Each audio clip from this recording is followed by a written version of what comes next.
Hello friends, ഇത് കേടുവന്നൊരു solar ലൈറ്റാണ്. ഇതിനൊരു മേക്ക് ഓവർ കൊടുത്ത് നോക്കിയാലേ. ഇത് ഉദ്ദേശിക്കുന്നത് പിസ്ത ഷെല്ലുകൊണ്ട് ടൂലിപ്സ് ഉണ്ടാക്കി ഒരു ലൈറ്റ് ഡെക്കറാണ്. അതിനായിട്ട് ആദ്യം ഇതിൻ്റെ എല്ലാം സ്ക്രൂ അഴിച്ച് ഇത് മൊത്തത്തിലൊന്ന് അഴിച്ചെടുക്കണം. അതായത് ഇതിനുള്ളിൽ ഒന്ന് വൃത്തിയാക്കി എടുക്കുക തന്നെ വേണം. അത്യാവശ്യം ഇത് പുറത്തിരുന്നുകൊണ്ട് നല്ലോണം അഴുക്കുണ്ട് ഇത് കഴുകി തുടച്ചെടുക്കുക തന്നെ വേണം.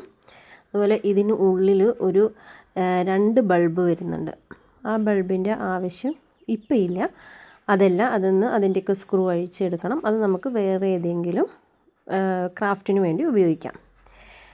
ഇനി ഇതെല്ലാം കഴുകി തുടച്ചെടുത്തിട്ടുണ്ട്, വൃത്തിയാക്കി എടുത്തിട്ടുണ്ട്. ഇതിൻ്റെ ബേസിന് പാകത്തിന് നമുക്ക് തെർമോക്കോൾ വെട്ടിയെടുക്കാം. ഗ്യാപ്പ് വരുന്ന ഭാഗത്തൊക്കെ നമുക്ക് ചെറിയ തെർമോക്കോൾ വെച്ചിട്ട് ഫിറ്റ് ചെയ്ത് കൊടുക്കാം.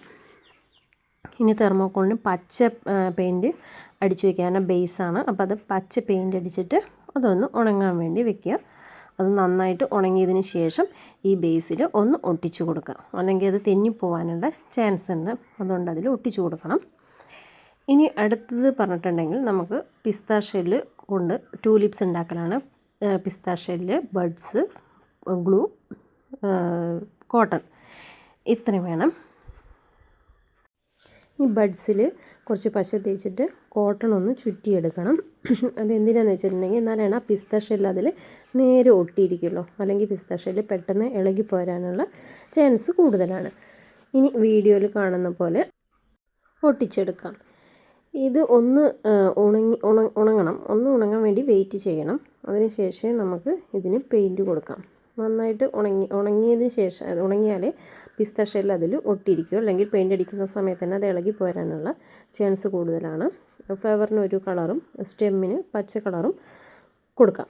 ഇനി ഇത് കുറച്ച് പിസ്ത ഷെല്ല് ഒക്കെ വെച്ച് നമ്മൾ ഉണ്ടാക്കി വെച്ചിട്ടുണ്ട്. ഇനി ഇതിന് ഒന്ന് പെയിൻറ്റ് കൊടുക്കണം. ഞാനിവിടെ ഫ്ലവറിന് 3 കളറാണ് കൊടുത്തിട്ടുള്ളത്. റെഡ്, യെല്ലോ, ഡാർക്ക് പിങ്ക്, ഈ 3 കളറാണ് കൊടുത്തിട്ടുള്ളത്. നമുക്ക് ഇഷ്ടമുള്ള കളർ കൊടുക്കാം, അല്ലെങ്കിൽ ഒരേപോലെയുള്ള കളറാക്കാം. ഇത് ഉണങ്ങിയതിന് ശേഷം തെർമോക്കോളിലേക്ക് ഫിക്സ് ചെയ്ത് കൊടുക്കാം. അതിൽ ഫിക്സ് ചെയ്ത് കാണുമ്പോൾ തന്നെ ഒരു ഭംഗിയൊക്കെ തോന്നുന്നുണ്ട്. ഇതിൻ്റെ ഫ്രെയിമിന് നമുക്ക് ഇഷ്ടമുള്ള കളറൊക്കെ കൊടുത്തിട്ട് സെറ്റാക്കി വെക്കാം കേട്ടോ. ഈ ബ്ലാക്ക് തന്നെ വേണമെന്നില്ല, ഇനി വേറെ കളർ കൊടുക്കുക. അതിൻ്റെ ഉള്ളിൽ വരുന്ന വൈറ്റിൻ്റെ ഭാഗത്തൊക്കെ നമുക്ക് ഇഷ്ടമുള്ള പെയിൻറ്റ് കൊടുത്തിട്ട് നമുക്കത് മാറ്റം വരുത്താവുന്നതാണ്. ഇനി ഇതിൽ ലൈറ്റ് സെറ്റ് ചെയ്യണം. ലൈറ്റ് സെറ്റ് ചെയ്തിട്ട് നമുക്കതിൻ്റെ ബാക്ക് കവറെല്ലാം ഫിക്സ് ചെയ്ത് കൊടുക്കണം. ഞാനിപ്പോൾ ഇതിലൊരു ചെറിയ ലൈറ്റാണ് ഇപ്പോൾ ഇവിടെ യൂസ് ചെയ്തിട്ടുള്ളത്. അത് ഇതിലേക്ക് ഫിക്സ് ചെയ്ത് കൊടുക്കണം. നമ്മുടെ ഇഷ്ടത്തിനനുസരിച്ച് അതിൻ്റെ ഇടയിൽ കൂടെയൊക്കെ ലൈറ്റ് ഏതിൻ്റെ ഇടയിലൊക്കെ വരണം എന്നുള്ളതിന് അനുസരിച്ചിട്ട് നമുക്ക് കൊടുക്കാം. ഇതാണ് ഇതിൻ്റെ ലാസ്റ്റ് വ്യൂ എന്ന് പറയുന്നത്. എങ്ങനെയുണ്ട്? ഇഷ്ടമായോ? ഇഷ്ടമായെങ്കിൽ എല്ലാവരും ലൈക്കും സബ്സ്ക്രൈബും മറക്കണ്ട കേട്ടോ.